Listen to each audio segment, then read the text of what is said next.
Welcome back to Wisdom Wednesday, and thanks again so much for joining us. I'm your host, Dorothy Dorton with AARP Alabama. I'm the Associate State Director of Outreach for Lower Alabama. Today, I am joined by my co-host, Ann Hales, who is the Associate State Director of Outreach for Montgomery and the River Region. Thanks for joining me, Ann. Oh, nice to be here. Thank you. So today's subject is the census, and this is super important. With the new September 30th deadline rapidly approaching, next Wednesday actually, so we've got 1 week, it's imperative that we make sure that we are all counted. It takes less than 10 minutes, and this means funding for Alabama's schools, health systems, and many of the social services we count on. And especially this time, we're at risk of losing a seat in the House of Representatives. So this is something that is extremely important that we all need to be a part of. So while we are doing this broadcast, as always, please feel free to ask relevant questions in the comments, and we will try to address these once we get to the end of the broadcast. So today, we are very lucky to be joined by 4 guests who are going to be discussing the census statewide and also the local efforts in Alabama's largest communities. Ann is going to get us kicked off today by introducing our first guest. So Ann, I am going to hand it over to you. Okay, so today we have with us Carletta, who is I'm going to make sure I've got this right, Partnership Outreach Coordinator for the U.S. Census Bureau for the state of Alabama. This is Carletta Singleton. Carletta, welcome this morning. Good morning, and thanks for having me, Ann. Nice to have it. I would like to ask you about the census overall for the state of Alabama, how we're doing, what our numbers look like, and what we can do to increase that count to make sure that people get out there and actually get counted. What do we need to do? Okay, thank you for having me. The first thing I want to say to everyone is there is still time. As we said this just a minute ago, we have 1 week to complete this count, and we want to make sure that everyone is counted across the state. We have actually done a lot of work up till today. We are currently, the state has about 89% of the households that have been included in the 2020 census count. So 89% of the households across the state have been counted and have been enumerated. Of that amount, 62.8% participated by self-response, meaning they went online or they completed a questionnaire and mailed it back, or they use the 800 toll-free line to call and get their questionnaire completed. So we're very pleased with the effort that we've made across the state, but yet we still have a ways to go. We have enumerators that are out in the field currently. They are there almost 7 days a week now, knocking on doors. And what we're asking people, if you receive that knock at the door, please cooperate. Census workers will be wearing PPE, so they will have on a mask. They will practice social distancing, so they'll stay that 6 feet apart. And they will simply ask you the questions on the questionnaire. There's about 9 questions for everyone that live in the household, and we want to make sure we are counting everyone. So for every person that live in the house, we need to complete those questions so we get an accurate count. Carletta, when people come by when they come by the door, how do they how do they know that they are the actual census person? They have the credentials on them, correct? Correct. You said that. And they also may come by your door, even if you have answered the census or you have taken part, right? Because sometimes there's an overlap. Am I correct in that? Sometimes maybe you have already been counted, but it is not showing up on their rolls or whatever. So there's an overlap a little bit.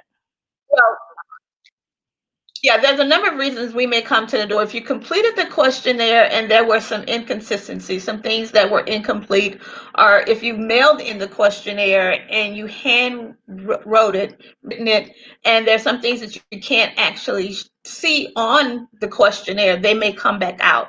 But for most part, they're coming out to verify, to make sure that all of the questions are answered completely by the person living in the house, so that we get a complete data. Okay, great. Great. Are there any particular spots within the state that we need to really reach out to, or are there particular things that people can do to help you within this census effort? Can they share information out to their friends and that on social media, other ways to help you get this information out, just as a local resident? Yes, anyone that has not responded, and talk to your neighbors, your family members, because sometimes you may think, well, I'm sure they've done it. Maybe, maybe not. So just talk to them, ask them if they've had the chance to complete their census this year. And if they haven't, ask them to go to my2020census.gov on the internet and complete it there. There's an 800 number that they can call, 844-330-2020. That's the toll-free number. You can get assistance there with completing the questionnaire. But more importantly, right now, we have those census workers and enumerators out in the field. We ask them to please cooperate. You can identify the census worker by their ID badge. They'll also be carrying a book bag that will say the U.S. Census Bureau. If you feel uncomfortable and you want to verify, ask them for the phone number. They can give a phone number there. And even the 844-330-2020, you can also call to verify that the person is an actual census worker. So if you feel uncomfortable, that is the way to handle that. Please, again, the CDC says it's safe to participate and safe to conduct the census. Please wear your mask. Please practice social distancing and complete the census. Thank you so much, Carletta. This has been great information. And I'm going to turn this over to Dorothy now so we can talk to people in the other parts of the state. Thank you. Thanks so much, Ann. I appreciate it. And our next person up is going to be Cedric Norman, and he is with Count Me in Birmingham. And he is going to talk about the local efforts in the Birmingham area. And so I want to welcome Cedric. Hi, Cedric. I think you're on mute. Okay, I'm sorry. I got it taken care That's of now. okay. Thank you guys for having me on. We are so glad to have you on, and I'm trying to get you over to the big screen here. I apologize for the tech blips today. But thanks again for joining us. And I know you have a big job doing Birmingham and the surrounding area. So can you tell us a little bit about what your local efforts are in that area and what people can still do and participate in? So we've done a number of things since about April when we start working. When we initially kicked off the campaign, we have most recently we sent out some mailers, some one-piece mailers to people to follow up who have not completed the census or in areas with low count or low percentage completion rates. So we've sent out mailers. We've done phone banking in those same particular areas. We partnered with organizations to support their events, to provide literature, to get commercials done by different individuals, have social media ambassadors.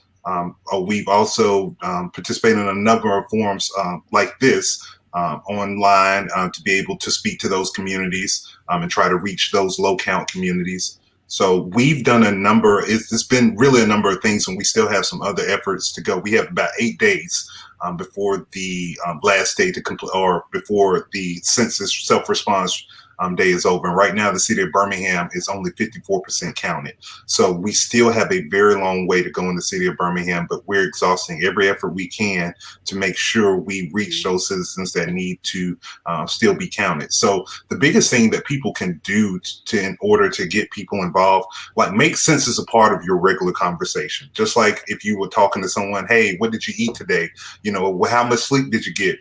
have you completed your census yet? So having conversations like that really needs to happen. It needs to be, census conversations need to be a part of our everyday life now. We can't afford to assume that people have completed the census. Anybody you have in contact with, if you'll go through your text messages and see the people that you've had contact with in the past couple of days, and just shoot them a quick message. Hey, did you complete your census yet?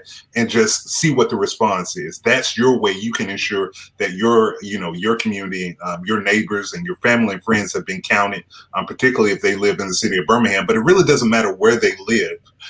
Overall, I know when you guys first came on, you were talking about we could lose, we stand to lose a representative.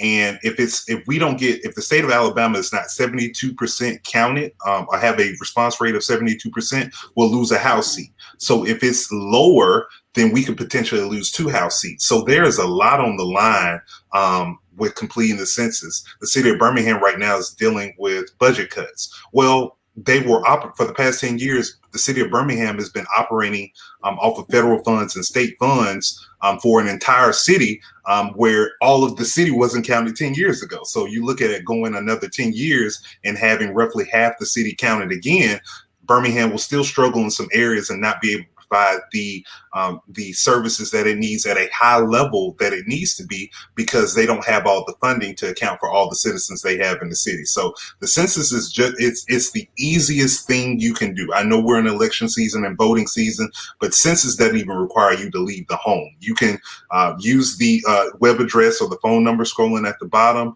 or if you still have your packet that the census sent back in March or April, go ahead and fill that out and drop that out in the mail. But it's imperative that we make sure everyone has completed the census. So please, please, please start having those conversations today and making sure your friends, family members, neighbors, whoever you come in contact with, if you're in Walmart or something like that, I know we have to social distance, but just ask the cashier, hey, have you completed your census, by the way?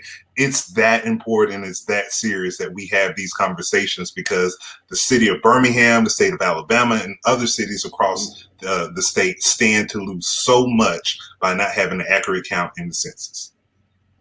I think that's a great point, Cedric. I mentioned in the beginning, the state, census count equals dollars. And, I had mentioned the state, but you're right. It trickles down to local communities, and that funding is dependent upon how many people are counted in that city. The more people who are counted, the more funds that city gets and that community gets. So I think that's a great point to bring up. And real quick, we had a comment, a good comment specifically for Birmingham. And if are there any ongoing events in Birmingham right now that are encouraging people? Do y'all have anything happening specifically for the census in the next couple of days? Well, I know the mayor and some city councilors have been going door to door in some of the housing communities to encourage people to complete the census. Jay Williams, who's a good friend of ours in the city of Birmingham, he's listed a few events that will be going on in the Birmingham area throughout this week. We're also working on another event, some other events to come up soon. So we're in the final push. So there'll be a number of events that will populate over the next week or so for different ways. So I'm seeing the Jefferson County Complete Committee will be at Piggly Wiggly in West End. They will be at Brighton Funeral Home off of Bessemer Superhighway in Brighton, Alabama. And they're in need of Spanish-speaking census workers. So, and then they'll be at Marino's Market in Central Park. So they'll be in those target areas where we're not necessarily getting people counted. So what we've tried to do at Count Me in Birmingham is to amplify those efforts. So anytime events are going on, we try our best to publicize them and push them out so people can know where to go get involved. So if you have friends and family members, these are places that people frequent. People go to the grocery store. People have to go to the like I said, Piggly Wiggly or Marino's. If there are funerals going on, people, people still need to be counted. We still need to make sure that goes. Right. So and it happens. Right. Okay. Well, thank you, Cedric, so much for that. And again, yeah, like you said, shout out to Jay who posted that in the comments on Facebook. So if anybody needs that information, please scroll through the comments and look at that. And Cedric, again, thank you so much for joining us today. And No problem. I can't, I really appreciate it. And I can't remember if I did it or not, but I want to thank Carletta for joining us today. And I am now going to turn it over to my colleague, Anne, and she is going to introduce our next guest. So our next guest is from Montgomery, and I live in Montgomery, so I really feel like people, we know you, and we see you all the time now talking about the census. This is Candy Capel, who is the census manager for the city of Montgomery. Candy, tell us what's going on in Montgomery with the census and what we can do and that. Thanks. Thanks, Anne and Dorothy, for having me today. And we're so pleased with our efforts up to this point. The census is continuing to roll right up until September 30th. We are out there. We're continuing our counts, continuing our activities. And we certainly have the support of the mayor's office as well as the county commission, because actually they've been our partners in our census counts in Montgomery. So over the next week, we're going to continue, of course, all of our social media efforts. We will be back out in the streets. We do have a food distribution tomorrow at one of our local churches. It's a really large distribution. So we actually do things like walk 2 or 3 miles worth of cars and take census counts at the car windows while they're waiting for their food distribution. We were fortunate enough to be awarded free space in the Eastdale Mall. So we actually have a storefront in the mall, and we've made it easy for those who are already out shopping, picking up things, or coming out to eat. We're right across from Cinnabon, so we're tortured all day long by that Cinnabon smell. But we conduct census counts right there in the mall, and we make it quick and we make it simple. There'll be other events in the mall, as well as in Greater Washington Park this Saturday. So we have 2 back-to-back events. One of our city councilwomen, Councilwoman Graham, will be on our local NBC affiliate this morning talking about the importance of the census. But one of the biggest things we're emphasizing right now, Anne, is that there's no do-over. This is it for the next 10 years. Whatever the numbers show, that's what the numbers are. We will not have a chance to fix them or increase them before 2030. I think, that's right. There's no do-over. So where do we want to be in 10 years? In Absolutely. 10 years from now, we don't want to step back. We want to move forward. And this money, as Dorothy was saying, and Cedric, it really trickles down to our community. What are some things that it really affects in Montgomery and the rest of the state too? But this money, it affects all of our pocketbooks, really. Absolutely. Right? In some form or fashion, the federal money that comes into the state of Alabama and then trickles down to Montgomery touches each of us in some sort of way. So whether that's our roads and bridges, I know that you travel a lot, obviously Dorothy does, so you want to make sure you have safe roads and bridges underneath you. The federal money that's allocated by census numbers contributes to that, as well as to FTA funds for things like covered bus stops. So the city is about to construct about 14 new bus stops. The amount of money that we receive is decided by the census. All of our schools need money for our Head Start and pre-K programs, as well as for after-school and nutritional programs. Again, the amount of money that we're receiving is decided by the census, as well as funding for things like Medicare Part B and Medicaid. So health services are so critical in this pandemic age. We know that census counts will be important, as the amount of healthcare funding that will flow into the state, again, will be determined by the census. And our public libraries, the libraries have picked up a lot of the slack for virtual learning, especially here in Montgomery. So these are spots that our children have been able to use if they don't have any other means of virtual access. And so they're delivering education services to our children in this pandemic age, but they wouldn't be able to do that without the support that they receive through federal funding. So there's so many ways that the federal funding that comes into Alabama as a result of our census numbers makes a difference. It's just so important. And again, we can't stress that we will not have a chance to do this over again, not until 2030. So whatever our portion of federal money is, as decided by the census, that's what our portion will be for the next 10 years. And obviously we want to make that portion as high as possible. And 10 years is a long time. I wanted to put this comment up from Jamie Harding, who said, you know, if the funds will go to other places.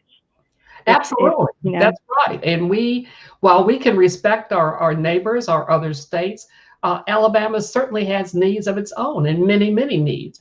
We have a large Black Belt area, and we know that census numbers are lagging in some areas, although we have great people out there really beating the bushes and trying to get those numbers increased. But the needs of Alabama need to be met. And whether that's through the federal money that's coming in or through representation, which we do not want to lose, because we can't afford to lose a voice in this day and age in Congress. So it's so critical and so urgent. We don't want that money flowing to other states. We wish them well, but we know that we need what's due us, what we should be receiving in federal monies, because our needs are great. They are ongoing, and we want to continue to make this a great state, and in Montgomery, an even greater community to live in, having the resources to be able to support all of the services that our Mayor Reed, and others are providing for the city, as well as our county commission for the county. Thank you so much. That's some really good information. So I'll turn it over to Dorothy. Thank you, Candy. Thanks.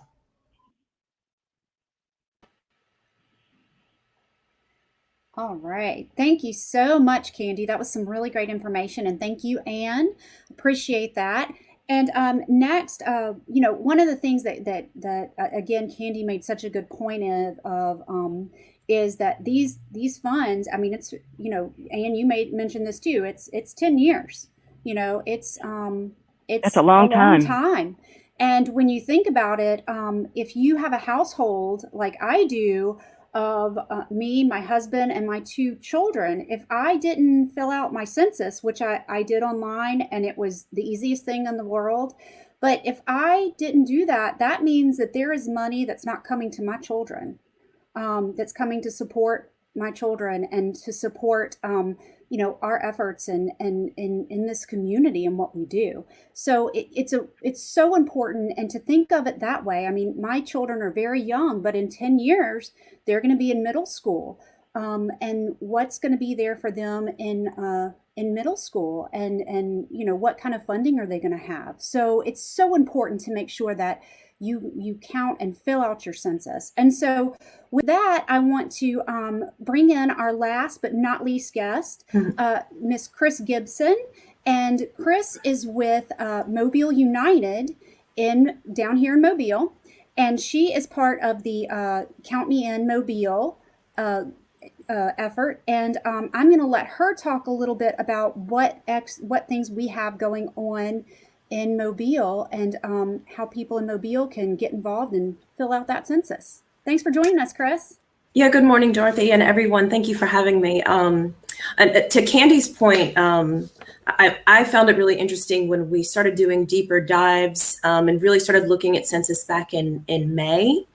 And we actually did a Zoom basically tutorial kind of doing that deep dive to learn about all the things that census covers. I was surprised to learn that CDBG funds and specifically under that first-time homebuyer assistance programs are also funded through census. So I was like, wow, that's so great, because how does a city grow, right? Like if we can't help younger people or people in transitional homes that are trying to make the switch into first-time home owning, like that's a big deal that I didn't even know that the census covered. So in addition to all the wonderful things that you guys are already talking about, the reasons that we need to fill it out, that's one of the reasons that we at Mobile United were excited to join the Complete Counts Committee here at the county and city that they had started last year.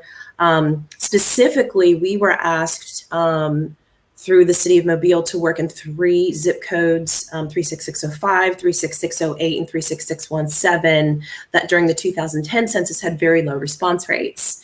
And so you saw the visual that you just put up.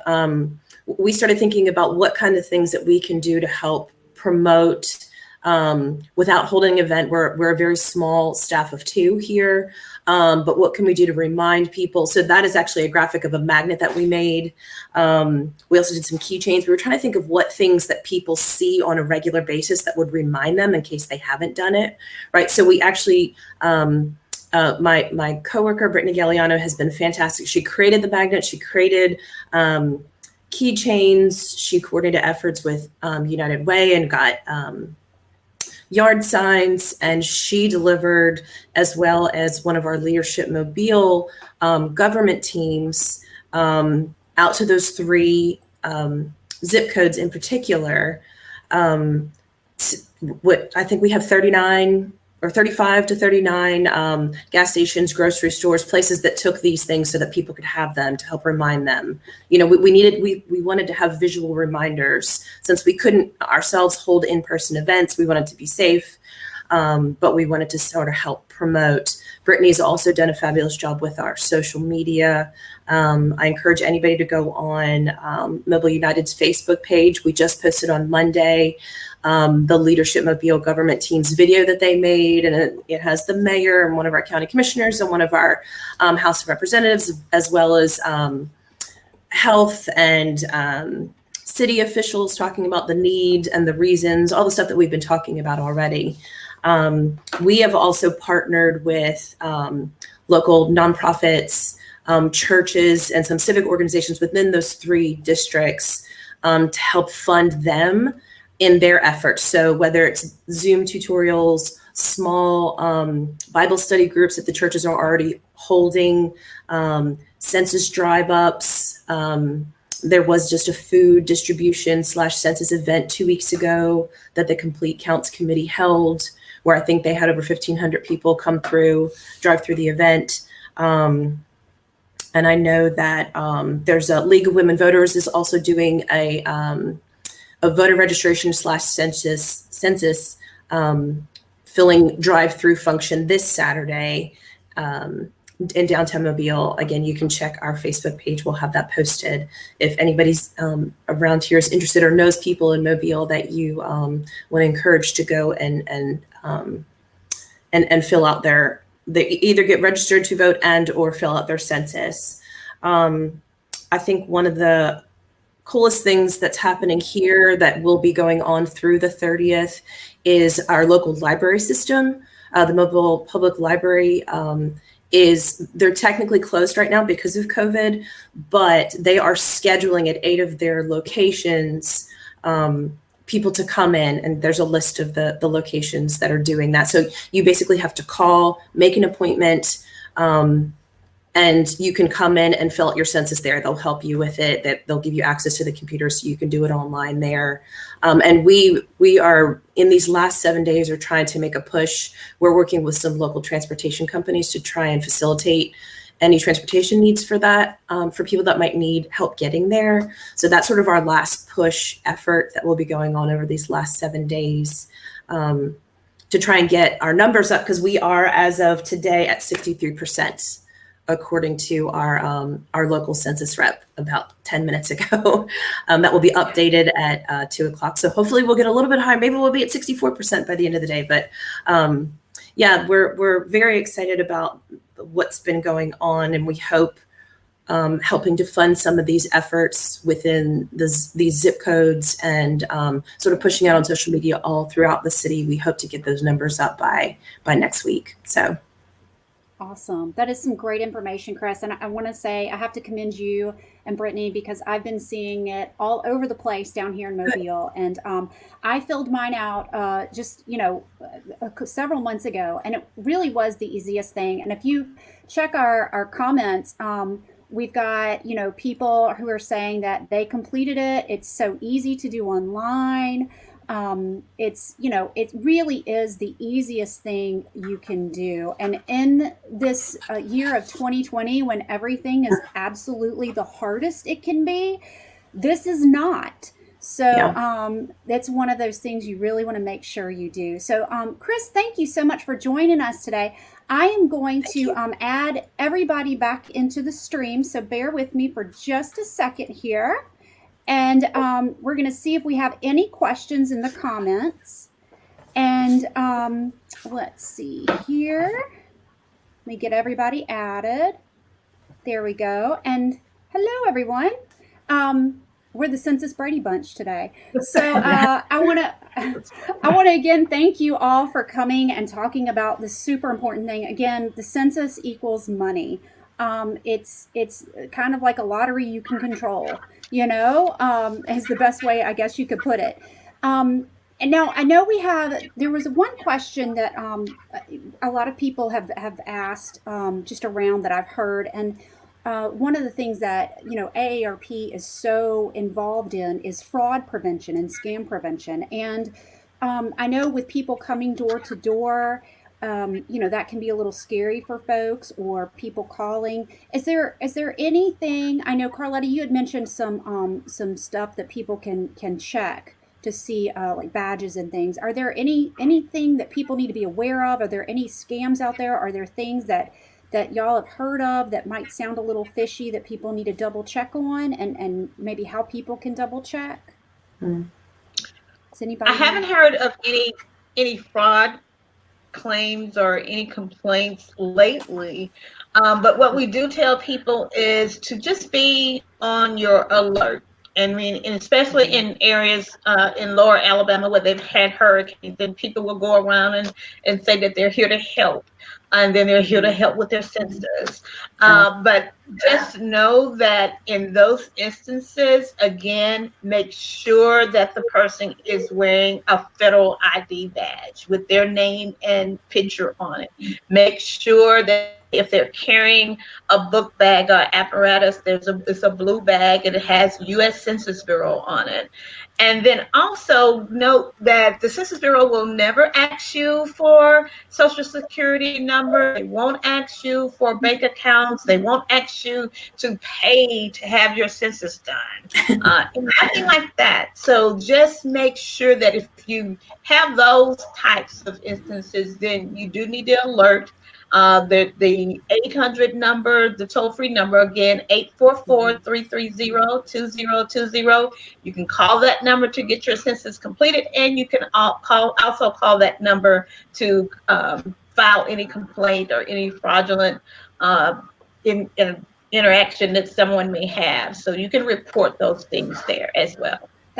That is so good to know, Carletta. Thank you. So they won't ask you for your Social Security number. They won't ask you for any banking information. So, and that 1-800 number is scrolling down at the bottom. And that's some really great information. And again, I just want to thank you all for joining us today. It's been a pleasure. And we are going to wrap it up now. And I want to thank my co-host, Ann Hales, for joining me today. I appreciate it. And next week, we are going to shift gears a little bit. And we are going to be talking about conservation, coastal conservation, and sea turtle conservation, which actually affects all of us in Alabama because of our extensive river system that runs down into the Gulf. So that's going to be a fun one and an interesting one. But, before then, please, please, please fill out your census, folks. It's real easy to do. It really does take less than 10 minutes. So, again, we can't tell you how important it is. It's just so important. So please remember that. And this recording is going to be available on our Facebook page and our YouTube. And so I encourage you to, encourage your friends to listen to it, to watch it, to get this good, valuable information.